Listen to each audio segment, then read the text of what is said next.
morning. We are so excited to have Talk on Race today. And as always, we'll start with our land acknowledgement. The YWCA Lower Cape Fear serves the people located within the Lower Cape Fear region. This land once thrived with life from indigenous peoples, known today as the Cape Fear Indians and the Wakama Siouan Indian people. Living in established settlements along the Cape Fear River and Lake Wakama, along with many other established sites in the region, we need to protect and honor the history of these places. Indigenous people are not relics of the past. They are still here, continuing to demonstrate their talents and gifts amidst a backdrop of ongoing colonialism and oppression. They are worth celebrating. We hope that our land acknowledgement statement will inspire others to stand with us in solidarity with Native nations. So again, welcome to Talk on Race. This is the last Talk on Race for our spring series. And next month, we will be starting Talk on Health, the series for the summertime. And so we're so excited to end this series about interracial. First, we started with interracial marriages and dating, and then we moved to interracial and transracial adoption. And now we are ending with friendships. So I would love for all of the panelists to introduce themselves. Let's start with Nakaya. Hi, I'm Nakaya Farrar. I am a senior at UNCW studying business administration with a concentration in entrepreneurship and business development. I'm 22. Thank you, Kaya. And we'll go to Sydney. Hi, I'm Sydney Marshall. I'm a senior at UNCW as well, and I'm majoring in biology, and I have my minor in forensic science. Thank you so much for coming, Sydney. And then we'll go to Monica. Hi, my name's Monica Castro. I'm not currently in school. I'm a bookkeeper and office manager for an accounting firm in Raleigh. Thank you so much for joining us, Monica. And then Grace. I'm Grace. I'm the marketing manager here at the YWCA. Thank you for having me. Thank you so much for joining us. So today's conversation is just about how we became friends. We're all different ethnicities and different races. And so this conversation is geared towards, how we are cultivating our friendships, how did we meet, and how do we kind of work through some of the challenges and some of the differences that we have. So I guess me and Grace have the easiest how do we meet story. So I'll kind of start with this. So Grace and I both work here at the YWCA Lower Cape Fear. And, there are moments where you work someplace and you have a coworker, you kind of say, hi, bye, oh, what you eating for dinner? Or, oh, I see you bought yogurt for breakfast. How cool. And then you kind of move about your day. But Grace and I, at least I feel like we have more of a friendship. We talk about a variety of things. We kind of do daily check-ins. We text each other. We, talk about our kids. Our kids know each other. Pippa knows my name, and my name is kind of hard for little Pippa, but she says it with no problems. There are grown people that cannot pronounce my name, but she's like, hi, Miss Janiqua, and so that's kind of how we met. But through our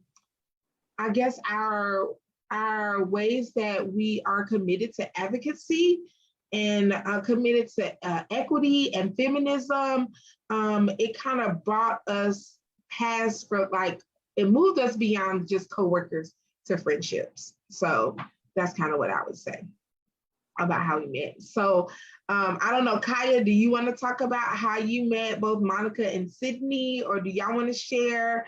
I'll open it up to y'all. Yeah, I could say how I met you guys, and then you guys can, I guess, interject when you see fit. I'll start with Sydney. So me and Sydney met the second semester of our freshman year. I am a really shy person, so we were in chemistry lab, and I had picked the furthest seat from the front so I could be alone. And Sydney walked in the room, literally made eye contact with nobody. It came straight to my desk and sat down and was like, hey, can we be partners? And from then, we just hung out before lab. We found out we were in the same English class, like I think like the next day. And yeah, just being in classes led to us just hanging out together because we were both freshmen, so we didn't really know anybody outside of like who was in our like dorm. So yeah. Yeah, I quickly forced Nikaya to just do everything with me. I was like, okay, you're gonna be my buddy. We're doing this. So cool. And then Monica, we met in pre-K. I remember us, we had like a conversation about like a 48 pack of crayons. Yeah. We had the in the back. Like, that's so cool. And we were kids, so we just, I guess so yeah, we just linked then. And then I know you moved away for a while, but then you came back when we were in elementary school. Yeah, we ended up at the same elementary school. Yeah, and then it just, we never parted. Yeah. That was pretty much it. We just, I don't know why we clicked. I feel like, I don't know. We complement each other. Yeah, we do. It was just a natural, I feel like it was a natural friendship with both of you. Mm-hmm. It just happened naturally. There was nothing really, no one felt like pressured to be like friendship, you know? Like it was a natural order. Yeah. So what ways do you cultivate your friendships? So and what I mean by cultivate, like, do you decide, like we're hanging out? Do we go to certain places together? Like, what ways have you cultivated to maintain friendships? Because friendships for women as you grow older, especially like during your teen years, like girls can be really mean to each other. And just like not nice. And, it can be very challenging for lots of people to develop like true friendships where you feel like, you can be your authentic self. And so I definitely feel like it does happen naturally, but there are also ways like that you have to check in. And there are ways where like, sometimes I don't want to get out of my PJs. You do it anyway because you want to cultivate that friendship and you want to love that person. And so like, how has the cultivating been for you? Because Kaya, you are very shy. So Sydney, did you know that she was shy, or did you like, I don't really care that she's shy, we're just gonna do this? Yeah, I guess I didn't really care that she was shy. In a lot of ways, for our friendship specifically, I feel like cultivating it meant just like showing up for each other and being there for like all the tough times and everything like that, and like never keeping score of anything. I've gone through a lot over the past 4 years that I've known Nikaya. She's gone through a lot the past 4 years. And whether one of us was down, the other was up, like something like that, it was always both of us being there for each other. I know I've definitely had moments where I was like, hey, can you like come over while I clean, or like help me to just, be there, be present. And I've never been let down, Aww. No, go ahead, Kai. Oh, I was also gonna say, we also, even though we don't live in the same places, like none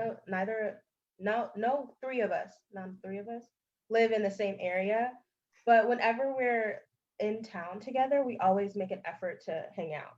Like, yeah, like we always try to get dinner, try to get lunch, even just studying together, preparing for a test. Even if it's 4 a.m. and we're like, hey, we got to get to cookout before they close. Yeah. That sounds like fun college times. Well, go ahead, Kai. Oh, I was just gonna say quality time. Quality time. Yeah. And I will say, I think for me, the cultivation came, I agree so much with you, Sydney, about showing up. Like, just showing up for your friends are really important. And like one way that I think Grace showed up for me was like, I had a horrible day at work. Like nothing was going right. Okay. Nothing was going right. And I literally was like, I can't do this anymore. And like I had a whole breakdown. And I don't cry at work because I feel like work is not a place where like you should be put in a position to like shed a tear. But like I could not hold it together. Like I just couldn't. Like I was like, I am overwhelmed. I am, I have all of these big feelings. And literally Grace like disappeared, and she shows back up with like a bag of special gifts for me and like flowers. And I was like, ooh, and then like I cried even more because it was so intentional. And like just you knew, Grace, in that moment that I just needed to know like that I was valued. And I think like, friends have a way of doing that. And I really felt like that moment, I was like, oh, Grace, so choked up. But it was definitely a moment where like you definitely showed up. Yeah, and I feel like that's part of cultivating friendships for me. And I think, Janiqua and I are a little bit older than you guys, but friendships change and develop once you have kids, and you can't always just like drop everything and, be there. I mean, sometimes you can, but with small children, it's not always possible. But showing up in ways when you can, and in ways that will make a big impact. And in that example, I just knew that, if that were me, I would just want someone to just show me that I was valued. And I sort of know how Janiqua, appreciates things. And so I just went out and picked up some things that I know that she really likes. And just brought them, no questions asked, no, like, just how can I support you? I'm here if you need me, and I hope you enjoy this. And I feel like that really is bonding and friendship to me. So I appreciate that we have that. Yeah, absolutely. What how did y'all handle the racial summer, the summer of racial unrest of 2019, when George Floyd, with like all the protests with George Floyd, like, did y'all discuss race? Did you discuss like the protests that was happening? Like, how did you navigate that moment with being from like a different ethnicity and a different racial makeup? Like, how did you navigate that time? So I kind of want to chime in on that. Okay. I feel like I didn't personally have to like navigate anything per se, but at the time, I was working for a restaurant as a manager. It was pretty slow times because being in a pandemic, not everybody's going out.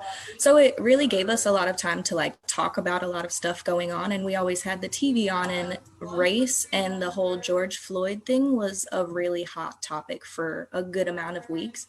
And it's just interesting to like be in an environment where everyone is a different race, because at work you don't pick who you work with. It's people from all walks of life. And it's just kind of eye-opening to see that I have my own opinion about the situation and that somebody has like a completely different like personal view and then like personal opinion. And yeah, it was really is an eye-opening situation. It kind of, I feel like where we grew up, like Kaya being in Cary, it's a diverse area. We don't really, I wouldn't say experience a lot of racial like discrimination, but I've only experienced, I'd say, a handful of racial experiences in my entire life. And I just feel like it was kind of eye-opening to see that like as an adult. Mhm. Yeah, and I feel like that happened, when we talked about it here, I really felt like my role was to take a step back and really listen to you, Janiqua, and how you were processing it, and how other women in our organization, particularly women of color, were processing it. Because I felt like it wasn't my it wasn't my turn and it wasn't my place to kind of bring my own opinions and feelings to that situation at that time. I could do it, privately with myself, but it wasn't my sort of turn to take any lead on the feelings and emotions in that. So I really just kind of tried to show up as, how can I support you? I'm here if you need me, and sort of taking a step back and really letting others take the lead on that. Yeah, Grace, I can definitely agree with you on that. I remember seeing everything and thinking about it in terms of almost like a protective way of like, hey, I have friends that are Black, like this could be my friends too. And I remember like wanting to reach out to Nakai and just be like, hey, like, how are you doing? How are you feeling? Like, what's your take on all of this? And like, again, like you had said, listening pretty much, because it's not my place to have an opinion for Nakai or for anybody. But yeah, I just remember being scared and also being disappointed that that was a reality that Black people in America face. It's something I don't step out of my house every day and have those same fears and same worries. So it was saddening, really. Yeah. You actually texted me and you were like, I don't want to overstep, but I just wanted to reach out and let you know that if you wanted to talk or anything. And that like made me feel good, because I was like she cares, like she sees what's going on and she knows that it's going to affect me. And so that just, it like warmed my soul. Yeah, a big thing on that too.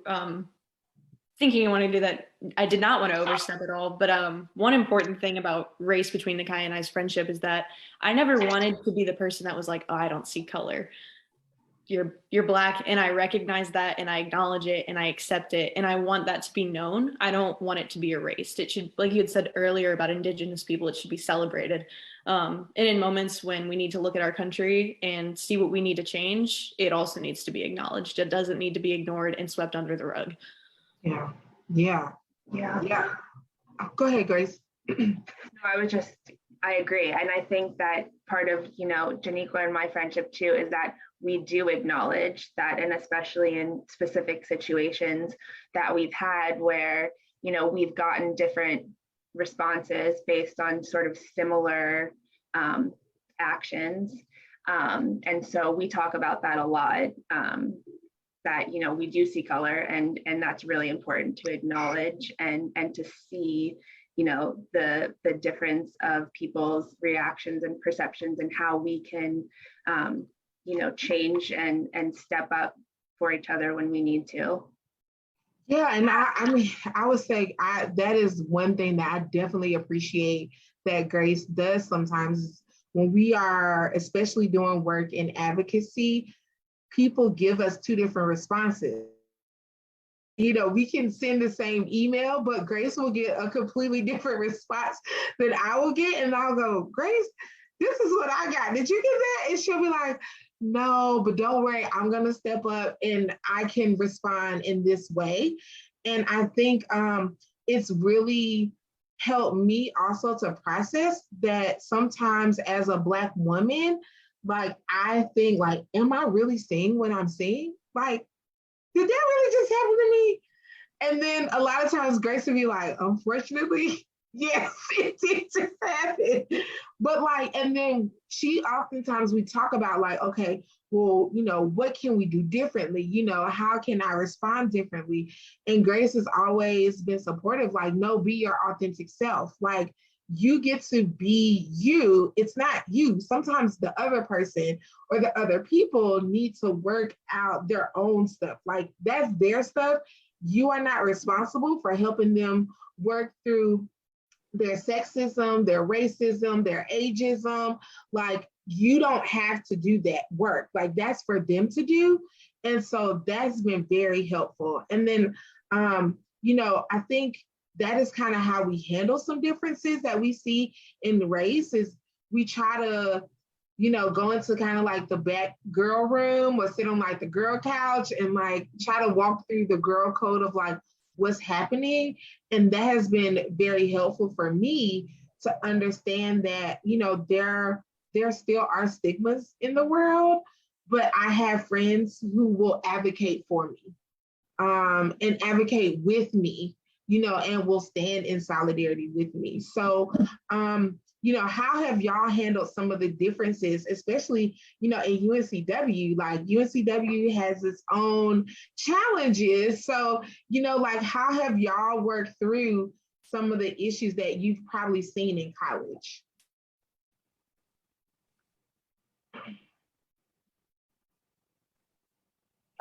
We talk about it pretty often. Okay. Like we talk about it pretty often. We're like, yo, did you see this? Or did you hear that? And I think just having like that form of communication and like that like trust on like a deeper level of being able to be like, yo, that wasn't right, or I can't believe that happened. But yeah, because UNCW is its own game. So. Yeah.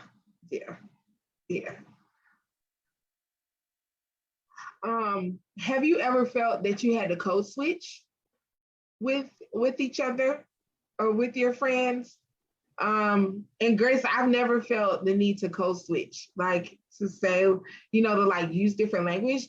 Do I code switch at work? Yes, I code switch at work. But do I code switch with Grace? I do not code switch with Grace. Like, I don't have to with Grace. Like Grace gets it, or if she doesn't get it, she'll go, huh? And I'll go, okay, then we try again. So have you ever had to code switch, Kaya, or, Sydney, have you had to observe Kaya code switch? And like, how have you felt, having to see someone code switch? And maybe Grace, how have you felt when maybe you have seen, me code switch? I would love to get your thoughts. Okay. It's actually I have two different like perspectives on it. With Monica, I don't feel like I've ever had to code switch in our friendship. And I feel like it was just because we've known each other for so long. And then with Sydney, I feel like at the I want to say maybe the first 2 weeks before I really knew you, I was very protective of my language and what I would say. And then I don't remember what happened, but you had said something in a conversation and I was like, oh, she cool. I can talk to her. Yeah, I feel like I've witnessed you code switch before. And I guess I never really thought about it in the terms of in like a racial sense. I always thought it was kind of like, oh, I just need to act a certain way. You're at a restaurant or something. I'm talking to a waitress. I'm not going to speak the same way. I'm not speaking the same way now that I normally would. But yeah, looking at it that way, it's disappointing to know that you can't always be your true self all the time. But then I also understand that's not always possible. Yeah. And I've only seen you do it a handful of times though, because I feel like mostly, and we talk about encouraging it, but you really do show up as your authentic self. And that's what, people love about you and what draws people to you and, is what's making the programs here, what they are. So I feel like when I've seen you do it, I feel like I know there's a reason why you're doing it. And just supporting you as yourself and trying to kind of lift you and your authentic self up. And sometimes a little chuckle, let me get my voice together. And sometimes I channel my grandmother because she always overpronounced her R's. And so sometimes I chuckle about it in my head when I have to code switch. And I'm like, my grandma's in heaven, probably cracking up laughing because she's like, what is she doing down there? But, sometimes the code switching is necessary. But I also, Kaya, definitely identify with you with in the beginning, you do code switch with kind of everyone because you don't know where the safe space is. And I feel like that's not necessarily a race thing. Sometimes that's just with people in general.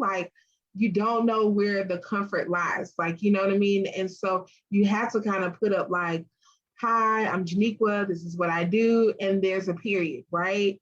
But then as you begin to develop friendships and cultivate time with people, like then like some of those walls can come down, and you really find where your safety is. So another question I have is, how do you see race showing up in your friendship? Like, you know, what have you witnessed? Like me and Grace gave the example of like, sometimes we get two different responses by asking the same thing. But, you know, sometimes it's with, you know, I remember, Grace, I remember one thing happened. It was with the election, and I was so scared and nervous. And you were like, Janiqua, sometimes there's hope. And I was like, there is no hope in this country. You know, I was just like, there's no hope.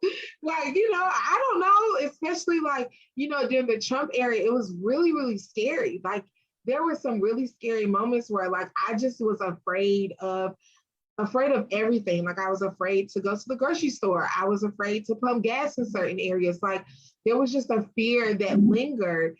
And I know with the election, like I know, Grace, you saw my anxiety. Like I was up and down.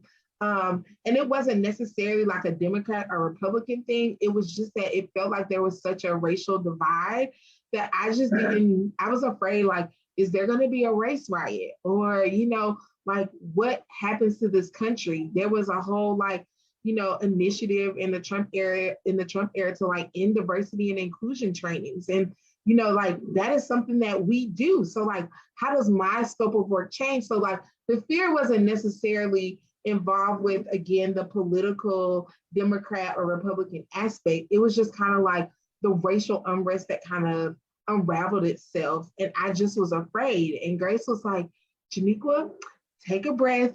There is hope. I think that's something that I kind of have learned too, is that I definitely have a lens that I see things through. And, you know, I was hoping for, you know, I was saying that there is hope, but I wasn't coming at it from the same, I guess, fear place. I mean, fear for, you know, other reasons, being a woman and all of that, but not the same as being a woman of color in this country.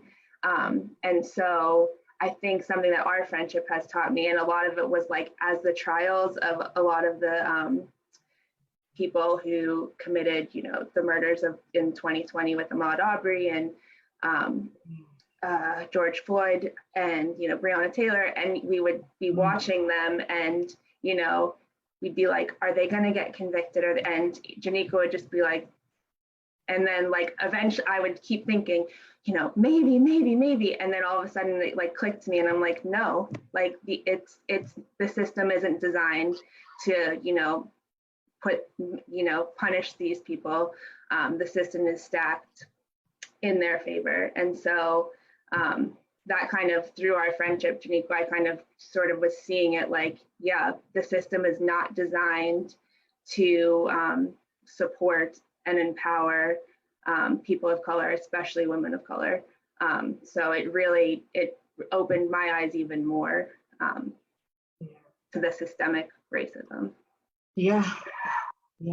But when we came back to the office after the conviction of George Floyd's murderers, I was like, oh my gosh, Grace, there's hope.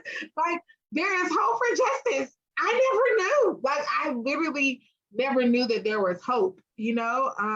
And I know that sounds really, really bad, but like, there have been so many incidences after incidences after incidences where like you've seen how the system is set up, you know, like George Zimmerman, like is still walking around free.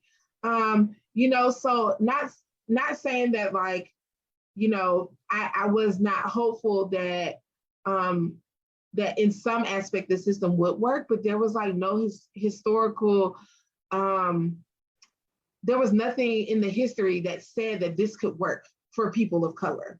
And so I do remember that moment. And so like in the back of my head now, I'm like, there is hope. I'm still not jumping for joy, but I'm slowly hearing like there is some hope here. There is some hope. So, like how have y'all maybe navigated some of that in your friendships or like walk through that?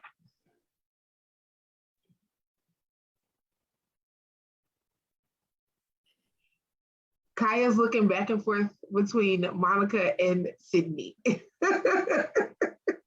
Who's going to For Nakai and I'd say that mostly just open discussion. Like she had said, when we're on campus and we see something, we're like, dude, did you see that? But even with everything that had gone on in the news and stuff like that, I think it was over summer break and we weren't around each other, but we still just like talked about it. Yeah, I don't think I've ever been present for you experiencing anything personally. That would not be good. No, there's not an appropriate way to say these hands are rated E for everyone, but yeah, no, pretty much just open discussion, listening, learning is a big thing on my end. And I guess in a sense of saying not so much of like what's been going on in the world, but as far as like Ray showing up, say Nakai and I were like talking about like, oh, like she's like, oh, I'm gonna put my crochets in or something like that. I'm like, hey, what is that? How do you do that? Like, how long does it take you? What's the process? Like, I want to learn about it. I want to know about it because it's not the same for me. I have like straight hair. Stuff like that, just differences, talking about makeup and how whatever brand just finally came out with a full range of foundation shades as opposed to it being was this it small before. Yes. Yeah, or I think it was Tarte that like came out super late and we had talked about that too. Wait, go back. So you were saying that you were talking about the makeup. So what about the makeup? Explain it again. Oh, so there is honestly the majority of makeup brands didn't have a full range of shades for people with darker skin tones, like at all. And I remember watching makeup videos on YouTube. I can't remember her name at the moment, but she has very dark skin. And she would be like mixing black eyeshadow into her foundation so that it would be like the right color, and was sitting there just, being a mixologist on her hand or on her plate to get it right. And I remember finally seeing that like colors that were dark enough for people finally started coming out. And even Fenty, I believe they had 50 shades that came out. Even that, like, it was a great expansion, but it was kind of just the start. And then other brands started following in after that. But I remember that being like a big thing because we both like makeup. But yeah, Kaya, and talk a little bit more because you do makeup. So, like how did that conversation kind of play about? And then what did it maybe mean for you to see the line of Fenty come out with all the different shades? So, when I guess I started like experimenting with makeup in like middle school, and there was not a foundation that matched my skin tone. Monica, I don't know if you remember, but I had that little like orange bottle of I think it was L'Oreal, and it was way too orange for my skin tone. And I was trying to make it work, and I was like, this is just not it. And then when Fenty came out, I want to say when Fenty came out a few years ago, I was so happy because I was like, wow, we can go in, get our exact shade, and it looks amazing. And then I started thinking about like for like my clients, when I do their makeup, like I can get like a range of different samples and mix them, and also have like perfect shades for everybody. And just having like that variety to be able to be in a makeup kit for a makeup artist, especially doing shows and stuff where everybody has a different skin texture, everybody has a different skin tone, everybody has different undertones. Not everybody likes a beat face. Some people like it natural. And just having the variety of products to be at my disposal and not be super expensive. Because before Fenty's foundation is only like $35. Before that, the most like foundation with variety was MAC, and MAC foundation is like $45 to like $50. So it's it was definitely on the more high-end makeup. So having a makeup line that's affordable for a college student to be able to use in like all different areas was really I feel like it was really motivating and encouraging for me. Sorry, I can talk about makeup forever. Well, I mean, that is something that y'all have in common, you know? And I think commonalities between friendships are important. So, like, what are some of the things that maybe y'all have in common? And then what are some of your differences? Like, just a blanket, like, what are the things that y'all have in common? What are some of the things y'all are different? So some of the things that I have in common, we love to do our own hair. To try different hairstyles. We always call each other, hey, I'm about to do this. Do you think this is cute? Do you think I should change the color? You know, that's something that we can really bond on. There's so many things to do. And then it's also an opportunity if we're in town together to spend a little quality time. And it's something that I can't do with all of my friends because we don't have those same similarities. Textures yeah. Or similarities? Both. Okay. And Monica, you do kind of experiment quite a bit, because I remember one time you had faux locks, you've had blue hair, you've had short hair, you've had long hair, and Kaya usually follows up behind you. Yeah, you know you got to set the inspiration. And then, go ahead, Kaya. That's where I be getting my ideas from. I be like, ooh, what did Monica do with her hair last week? But yeah, and I think we all like to eat. So oh yeah. Yeah. And I feel like that's a similarity and a difference, because we all kind of prefer the things that you grow up eating, and then everybody comes from a different family. So we have our little trio with our Hispanic friends. So her mom, when she says, hey, family dinner, like you go over and that's a home cooked Hispanic meal. You come to my mom's house and it's kind of like Southern cooking with a little bit of like Martha Stewart twist on it. And then you go to Nakaya's house and it's like, ooh, you know, this is going to be some good country cooking.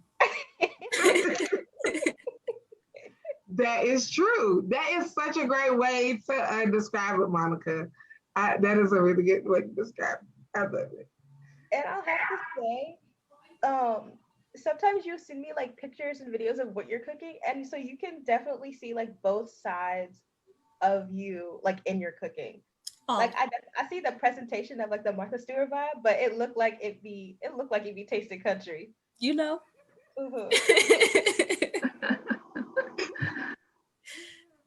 And what are some ways that you think that you and Sydney have in common? I'm sorry, Sydney. Sydney have in common and maybe also different. So me and Sydney, I feel like we have the same taste in like music and movies and like TV shows and stuff. I feel like we have very like, but we're also very different. Like I feel like we have super different interests, but I'm always interested in what you're doing. Yeah, no, I can agree with that. I feel like, I don't know. I feel like the way I would describe it is if you were like a sister that I had, but I met you when I was 18. Yeah. Like, yeah. We came up differently and everything like that, but that we have a lot in, like, we're both nerds. We both like makeup. We both like the same music. So you like Hamilton too? I haven't seen Hamilton, no, but I know we went like that was our thing like sophomore year. I think was just like coming over and watching movies together. But yeah, we were both science majors at one point too, so we had like a lot of classes together or a couple classes. We'd struggle together in the library late at night. Struggle through labs, that physics lab. Oh god. Having flashbacks. That's college life. I will say, when it came to science, it was like that's another similarity / difference. Like we both enjoyed the subject, but we were good at different things, and so we complemented each other well in lab and stuff. Oh yeah, because you're very like math oriented and really good in those aspects. And at least in chemistry lab, I was like, okay, I know what to do and how to do it. But then when you explain the math to me, it's like I've never been in a classroom ever in my entire life. And Akaya was able to like make sense of it all and help me understand it. So that was always great. And I was like, how do you do this experiment? What do you do with this little pipette? I was like, I'll do the dishes. I don't know. And I think one of my last really questions is, do you think race is an important factor in your friendship? Do you think it's something that attracted you to one another, attracted us to each other? Do you think race is something that can make or break a friendship? Do you think, or do you think it's not that important at all? For me personally, I feel like race influences my friendship like beginnings, but it's not a deciding factor. I feel like I'm more. Say more, Monica. What do you mean by it's not a deciding factor? So it kind of goes back to like the comfort level thing. I feel like when it comes to people of color, I'm more drawn to maybe start a conversation with them, but it's not a deciding factor of I would never be friends with somebody of a different race, or I would never start a conversation. I just feel as though it may be a little bit easier just because of some more similarities, I feel like. Okay. Kaya? I would say I feel like it's important, but it's not my deciding factor. Like I want you to be able to acknowledge that I'm Black, and like me being being able to acknowledge like your race, but I don't think it should dictate whether or not we're friends, you know? Like with Monica, we were kids. Like we didn't have no clue what race we were. We were literally like 4. And as we got older, like we had already had that foundation, so it wasn't a factor into growing our friendship and maintaining it. And then with Sydney, when you walked into class, I wasn't like, oh, this little girl is gonna come sit next to me. I don't want to talk to her. I was just like, I was so nervous because I was in lab, and I was just like, oh, she sat next to me.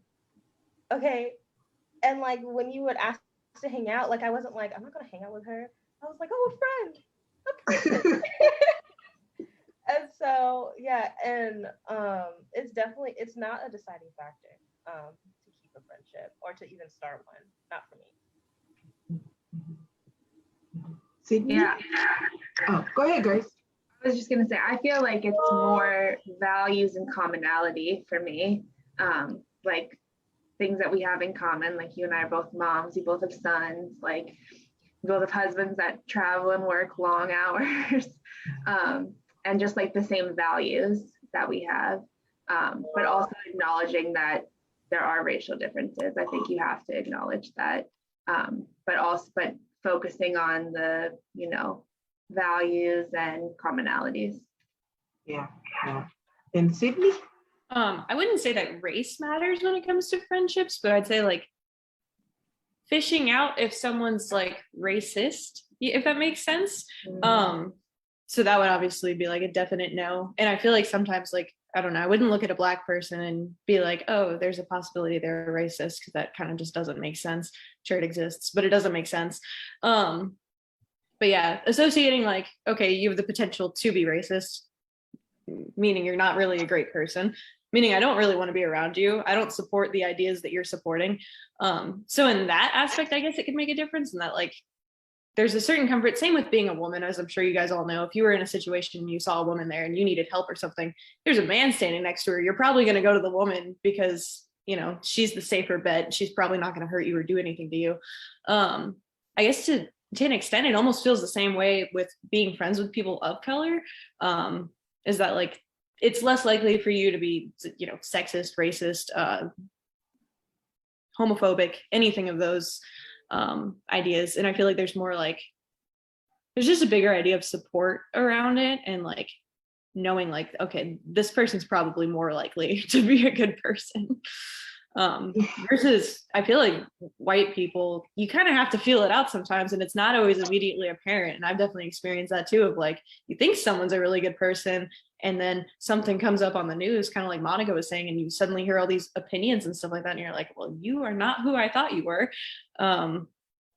And yeah, just, you know, the people you want to associate with, that's, yeah. And I think too, for me, and I don't know if you can relate to this too, Sydney, when you were saying like, you know, based on values and stuff, but I feel like I have to make sure that I'm portraying myself as a safe person, because I think when people just look at me, I'm a white woman, and I'm not always, you know, white women are not always safe for people of color. So I have to make sure that how I'm representing myself in public kind of makes me a safe person. So, you know, wearing certain politicians and not, you know, supporting certain organizations, I feel like is a way to kind of show people kind of how you align. But just kind of making sure that I am aware of how people see me, and making sure that I can portray myself as a safe person for anyone, no matter the race, sex, sexual orientation, any of that. Yeah, definitely. I definitely agree. I think for me, race is important because I need to understand, and I need to know that you know and understand me. And as a Black woman who is committed to advocacy and racial justice, who is committed to equity, who is committed to equity for women and children, like race is such a big part of my life. And racial equity, I should say, is a big part of my life. And so if you don't appreciate all races, if you don't understand historical trauma, if you don't understand systematic racism, and if I have to always justify that situations are rooted in racism, like we can't be friends. Because like we're arguing, and like I don't have space in my life to always argue and justify why equity is important. Like you know, if I start hearing the things like, well, I worked hard all my life. Well, so did a lot of Black people, and that got them nowhere. And so like I can't sit here and share my hopes and desires, because a lot of my hopes and dreams for myself, for my son, for my husband, for my siblings, for everybody, is that we get to a place where we have commonality and agree and walk hand in hand, and that women can have access to healthcare, and that Planned Parenthood can give free services to communities that are marginalized, that, you know, there aren't food deserts, that food deserts don't primarily exist in marginalized communities where there are Black and brown people, that, you know, like if we can't agree on these basic things, like we just can't be friends. And that's just kind of how I am. But I think, you know, that's kind of why me and Grace clicked. It's because I'm like, Grace, there's a food desert. And Grace is like, okay, Janique will participate in Legislative Day.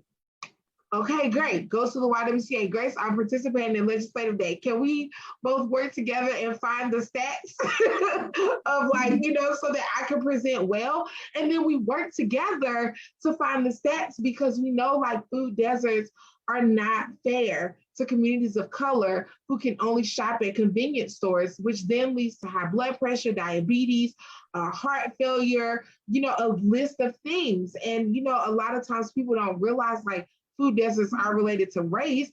And then, you know, we can't argue, well, but all the Black and brown people in the community live in the food desert. Mm-hmm. You know what I mean? Like, I just can't. As much as I would love to, you know, maybe we can be cordial, you know, but I don't know if I could share my hopes and dreams in my life with someone who can't come on common ground with me about those things. So I hope I haven't, well, I shouldn't have offended anybody, but I'm pretty sure I probably have. But, you know, like that's just my perspective on friendships. Like friendships are important. Friendships with other women are important. And we just kind of have to be able to walk hand in hand and agree on some of those things. So I don't know, do any of y'all have any feedback for I me? have a comment on that. Yeah. I think it's kind of almost exactly what you said. I'm not sure if the meeting had started already or not. I think it did. But it's not your job to inform other people on these things. So if they're going to sit there and argue with you and say, I don't think this is a racial issue, like food deserts, like you had described, it's not your job to sit there and convince them otherwise. Everybody has the same access to Google. If they want to get on the internet and look it up, that is on them. And I think it kind of hit home. I'm actually, I'm at the Baskin, like a quarter, so not a lot. But I got a scholarship at school, and someone was telling me like, oh, the only reason you got into school is because you're Native American. The only reason you're able to afford going to school is because you get a scholarship and stuff like that. And they were like throwing it in my face. And they were putting it saying it's like a racial issue and like, oh, you don't have any like academic standing to do that. And like, that's another thing is like, you need to get that understanding of you're going to be the type of person that's going to say something like this to me, or you're not going to be. And if you're going to, there's the door, please exit. Like, Hashtag Google. Yeah, I'm not here to sit there and explain it to you. Yeah, and you know, the other thing is I'm also not here to explain my racial makeup to you. Like, you know, I don't have to justify why I'm here. You know, I owe you no justification. And it really reminds me, your comment, Sydney, it reminds me of the interracial and transracial adoption talk on race, where she was like, I don't owe you an explanation of why my family looks the way it does. Like, and the audacity for you to come and ask me, like, am I a foster mom? Are they adopted? You know, did you cheat on your husband? Like any of these questions, like you don't have the audacity to ask me. But I feel like in friendships, there is a way where we can ask questions where it's safe and not harmful, right? And I think in order for you to get to that threshold, like you have to form a friendship. You can't just, you can't walk up to me and go, hey girl, is that weave in your head? You don't know me. You don't know if this is human weave. You don't know if I wove it together myself. You don't know if it's fibers, but like, because me and Grace have a friendship, if she's like, oh, Janiqua, your hair looks nice, what's up? I'm like, girl, I got this pack and it was on $6.99. You know what I mean? Like, I can do that because we have found safe space. And I think to people who are watching and who are wanting to form friendships with people who don't look like them, I think what we are all trying to say is being your authentic self and like making just easy connections with people is what matters. And that's how you gain access to, you know, different perspectives, different foods, you know, different activities that happen in the community. Like all of these things happen by bridging the gap and by making authentic connections with people. But they can't be inauthentic and they can't have impure motives because people of color pick up on it very quickly. Like we can smell it. Like Sydney, you said, oh, one commercial and your response, I already know how it's going down. Like, you know, people can pick up on that. So, you know, be kind, be empathetic, be compassionate, leave space for people to be their authentic selves. And I think we would just be so much better as a community, as a country, as a people, as a ethnicity, as a gender, all the above, the D option of the above. But I'll give you these last couple of moments if you want to share something, or if there's something that you wanted to say about your friendship, or, you know, maybe we can end on a really good note about, maybe we can all share about how we are important to each other, and then we'll kind of wrap up. So Kaya, you can start because you have two friends on here. So go ahead. Monica, you are important to me. Wow, this is gonna get so sappy. You are important to me. I feel like we've been through a lot over the past a long time. Yeah. And no matter what, like we always find our way back to each other, and it's literally like we pick up as if we never left off. And I just appreciate that of all of the things that I can do with you, like whether it's from going to the beauty supply store to going to pick up tacos, to just even like hanging out on your couch while you make breakfast. Like I just love that there is such a natural like order to our friendship, and you mean a lot to me and I love you. Love you too. And then Sydney, girl. I feel like you came into my life at like the perfect time, and you just make everything better. Like sometimes you're the only person I want to talk to. Sometimes you're the only person who really understands what I'm going through. And I just love you. Love you. Yeah. And you mean a lot to me. And I love spending time with you, even though you live an hour away from me now and you're not on campus anymore. When you are on campus, we always make sure to at least see each other once a week. And I love that. It just makes the time that we spend together that much more special. And thank you guys both for doing a panel with me and talking about our friendship. Love you. I love you too. All right. Well, I guess I'll go unless Grace, you want to go. But Grace, there have been ups and downs here.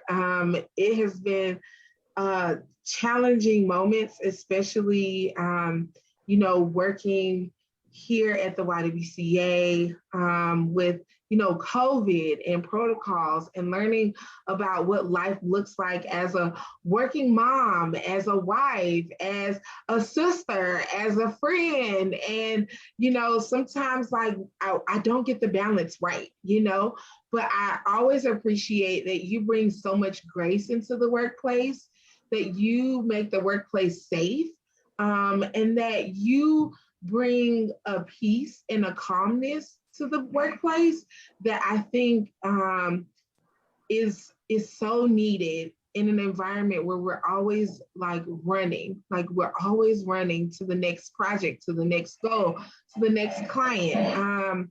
But you make the workplace so much fun, and you bring so much peace, and you always leave room for anyone, not just me, but other people, other coworkers and parents and staff members, to be our authentic selves and to give us space. Even when I know you need your own space, you always create space for others. And I really, really appreciate that. And I think, what I wanted to do with this panel was to show people that, race may be a factor in friendships, but who people are internally, their character, how they love and treat other people, ultimately is the highest value in friendships. And that women can be friends if they aren't the same race. So I really, really appreciate Grace and Monica and Nakaya and Sydney for joining our panel today. Thank you for being vulnerable, and thank you for sharing your experiences. And I wish everyone a lifetime of great friendships, because we have some here on this panel. So, we invite you to join us next month for our talk on health. And Grace, can you also talk about Stand Against Racism? Yes. So April is Stand Against Racism here at the YWCA, and we have a bunch of events going on. Our Stand Against Racism Challenge started yesterday. You can sign up online or download the app, all on our website and social media channels, but it's how you build daily social justice habits. So each day you'll get a challenge, podcast, article, something to read and kind of help you process social justice and racial equity and how it relates to you and your community. We have Potluck for Peace on April 21st. That is at Wrightsville United Methodist Church. That is on our website and social media pages. Please register ahead of time. We also have Swim Against Racism. It's our first annual distance swim meet at our pool on Sunday, April 24th. Register online to get your heat time. That'll be a really, really fun day. We're gonna have some vendors, some food, activities for the kids. So please join us for that as well. We have a couple other workshops and things going on in April. So please check out our Facebook page and our website to learn more about those. All righty. Thank you all so much for joining us. Have a wonderful, wonderful day.